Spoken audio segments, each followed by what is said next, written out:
Coucou et bienvenue à une nouvelle vidéo pour le centre de pratique de la méditation et du yoga sur Antibes, Marna Practice Center. Euh, à chaque fois, finalement, je tourne une vidéo, mais dans un endroit différent, c'est assez rigolo. Euh, je voulais tourner celle-là parce que je pensais à cette petite chose qui m'est passée par la tête et qui est, en fait, j'ai fait des études d'acoustique pendant longtemps.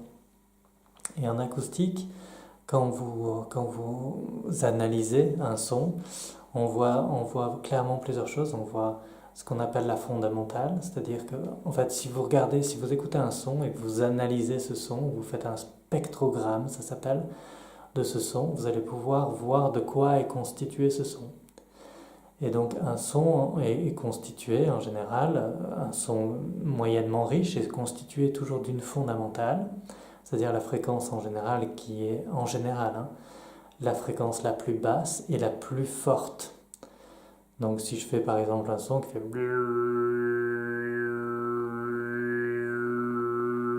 on a une fréquence qui fait et puis après tous les autres, d'autres fréquences qui apparaissent et qui disparaissent. Et si les fréquences qui constituent ce son sont des multiples entiers de la fondamentale, on appelle ça une harmonique, et si c'est pas dans un rapport entier, on appelle ça un partiel. Bon. Donc en gros, les harmoniques sont en harmonie avec la fréquence fondamentale et les partiels sont dans des rapports non entiers. Okay. Donc on pourrait dire quelque part qu'ils sont dissonants par rapport à la fréquence fondamentale. Bref, tout ça pour dire que, tout ça pour ramener vers la méditation et toutes ces sciences du yoga, admettons, enfin pour moi je vois comme ça, hein, la vie est une fréquence. C'est-à-dire qu'en tant que la vie est une énergie, et en tant qu'énergie, elle a une certaine fréquence vibratoire. On pourrait appeler ça en termes yogiques, dans la culture yogique, on pourrait parler de Om, par exemple. Ce fameux son, Om.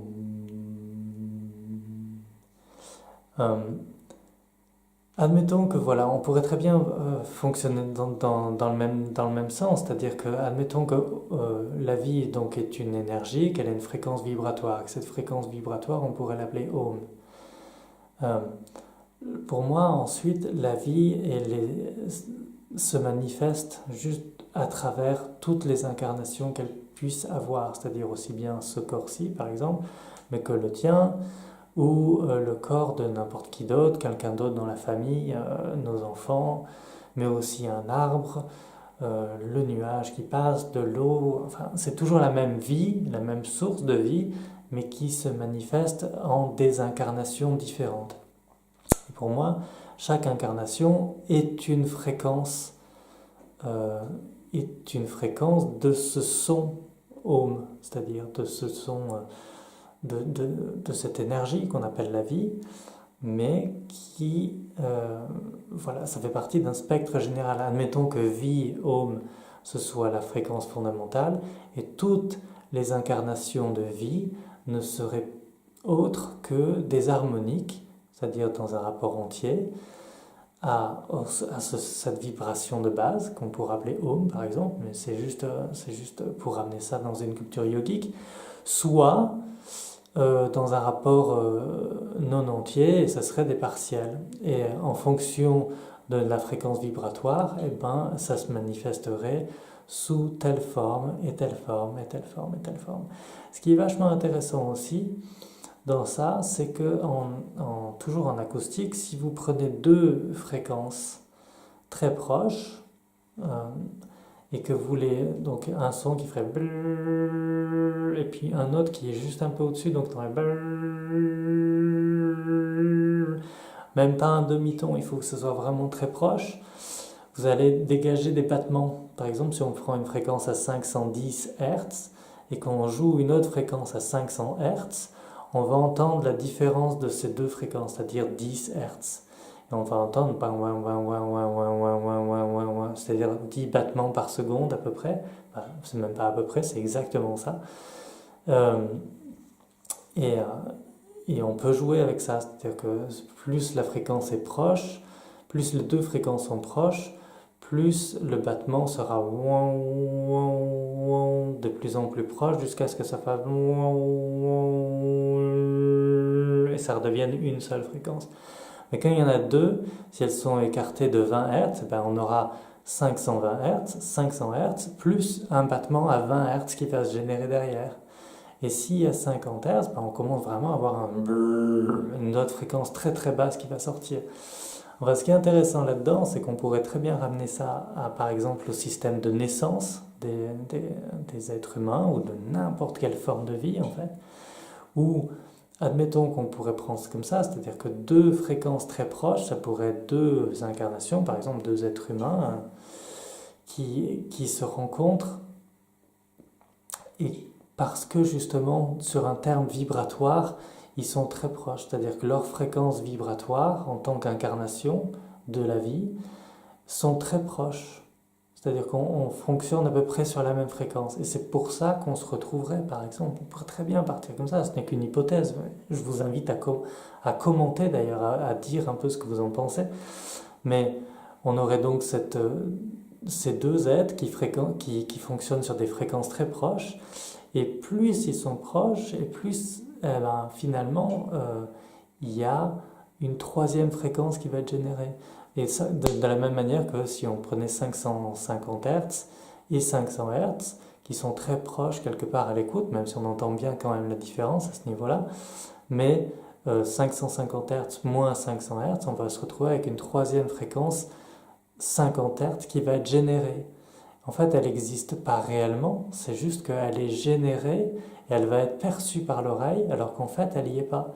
Vous prenez un oscillateur à 550 Hz, un oscillateur à 500 Hz, vous jouez, vous avez deux oscillateurs et pourtant vous allez entendre trois sons.